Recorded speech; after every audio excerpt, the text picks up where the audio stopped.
Assalamualaikum warahmatullahi wabarakatuh. Perkenalkan, nama saya Intan Nurutami dari kelas Psikologi 5C. Dalam kesempatan kali ini, saya ingin membahas tentang gangguan belajar dan kesulitan belajar. Gangguan belajar. Apa sih sebenarnya gangguan belajar itu? Gangguan belajar atau learning disorder merupakan sebuah gangguan yang mempengaruhi kemampuan untuk menerima, memproses, menganalisis, atau menyimpan informasi. Ya, baik. Yang selanjutnya yaitu pengertian gangguan belajar menurut para ahli. Yang pertama yaitu menurut Word dan Dirk, learning disorder atau gangguan belajar merupakan keterbelakangan yang mempengaruhi kemampuan seseorang untuk menafsirkan apa yang mereka lihat dan dengar. Yang selanjutnya yaitu learning disorder atau kekacauan belajar merupakan kondisi di mana proses belajar seorang terganggu karena timbulnya respon yang bertentangan. Dan yang terakhir yaitu menurut National Joint Committee on Learning Disability. Gangguan belajar merupakan suatu ketidakmampuan atau gangguan belajar, kesulitan di dalam menulis, berpikir, mendengar, atau kemampuan matematika. Pada dasarnya, mereka yang mengalami gangguan belajar, potensi kecerdasan dasarnya tidak bermasalah. Akan tetapi, dalam proses belajarnya terganggu atau terlambat karena adanya respon-respon yang bertentangan yang mengakibatkan hasil belajar yang dicapai lebih rendah dari potensi yang dimiliki. Selain itu, anak-anak yang mengalami gangguan belajar sekilas memiliki beberapa kemiripan dengan anak penderita autis. Namun, keduanya tetap berbeda dan tidak dapat disamakan. Dari segi fisik, anak yang mengalami gangguan belajar memiliki fisik yang normal, hanya saja yang membedakan ialah dalam proses berkonsentrasi dan memahami sesuatu. Ya, yang selanjutnya itu faktor penyebab gangguan belajar. Gangguan belajar memiliki dua faktor. Yang pertama yaitu faktor internal dan yang kedua yaitu faktor eksternal. Faktor internal berupa gangguan fungsi syaraf dan juga kurangnya motivasi dari dalam dirinya. Dan yang terakhir yaitu faktor eksternal.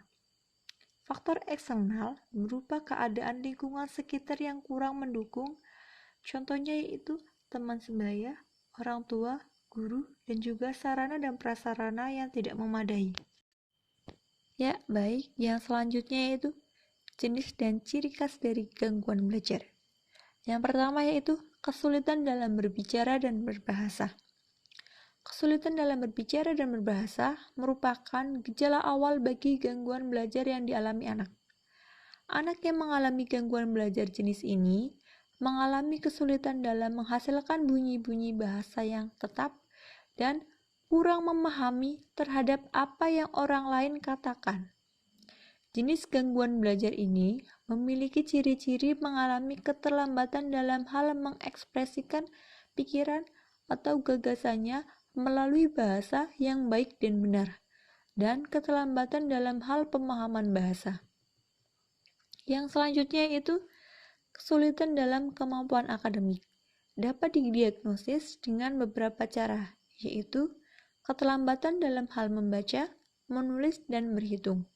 Dan yang terakhir yaitu kesulitan dalam memusatkan perhatian atau konsentrasi. Kesulitan dalam proses memusatkan perhatian disebut dengan gangguan ADHD. ADHD merupakan gangguan hiperaktif memusatkan perhatian. Dari sebanyak 4 juta anak yang mengalami gangguan belajar, 40% dari mereka mengalami kesulitan dalam memusatkan perhatian. Ya, baik. Yang selanjutnya yaitu kesulitan belajar. Secara harfiah, kesulitan belajar berasal dari bahasa Inggris yaitu learning disability yang berarti ketidakmampuan belajar.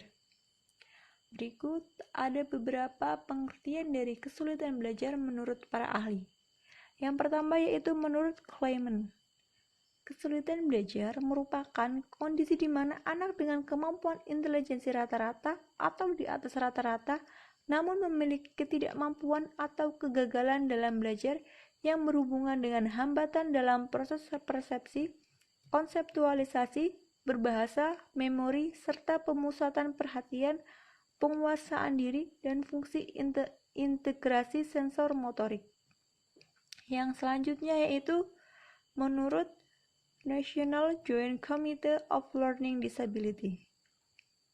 Kesulitan belajar merupakan istilah yang umum digunakan untuk berbagai jenis kesulitan dalam proses menyimak, berbicara, membaca, menulis, dan berhitung. Dan dapat disimpulkan bahwa kesulitan belajar adalah beragam jenis gangguan dalam menyimak, berbicara, membaca, menulis, dan berhitung yang disebabkan oleh faktor internal individu itu sendiri, yaitu disfungsi minimal otak. Yang selanjutnya yaitu faktor penyebab kesulitan belajar. Ada dua faktor yang menyebabkan kesulitan belajar. Yang pertama yaitu faktor internal. Faktor internal yang menyebabkan kesulitan belajar yaitu faktor psikologis, faktor intelijensi, perhatian, minat dan bakat, serta emosi. Yang terakhir yaitu faktor eksternal. Faktor eksternal yang mengakibatkan kesulitan belajar yaitu meliputi faktor lingkungan, faktor suasana rumah, faktor ekonomi keluarga, faktor lingkungan sekolah, dan juga faktor lingkungan masyarakat. Ciri-ciri umum dalam kesulitan belajar. Yang pertama yaitu hasil belajarnya rendah, di bawah nilai rata-rata yang diperoleh kelompoknya, atau di bawah potensi yang dimilikinya. Yang selanjutnya yaitu hasil yang diperoleh tidak seimbang dengan usaha yang telah dilakukan. Selain itu, mereka juga lambat dalam hal mengerjakan tugas-tugas sekolah. Selanjutnya yaitu menunjukkan sikap-sikap yang kurang wajar seperti acuh tak acuh, menentang, berpura-pura, dusta, dan sebagainya. Selain itu, mereka juga menunjukkan tingkah laku yang berkelainan. Tingkah laku kelainan itu dapat berupa perilaku membolos, datang terlambat, mengganggu teman, tidak mau mencatat materi belajar, tidak teratur dalam kegiatan belajar, mengasingkan diri dan tersisih. Selain itu, mereka juga memiliki gejala emosional yang kurang wajar. Gejala emosional tersebut berupa anak menjadi sosok yang pemurung, mudah tersinggung, pemarah, dan kurang gembira dalam menghadapi suatu. Dan yang terakhir yaitu perbedaan gangguan belajar dengan kesulitan belajar. Gangguan belajar disebabkan karena adanya masalah neurologi, sedangkan kesulitan belajar terjadi akibat adanya masalah pada lingkungan. Yang kedua yaitu gangguan belajar terdaftar dalam buku DSM-4, sedangkan kesulitan belajar tidak terdaftar dalam buku DSM-4.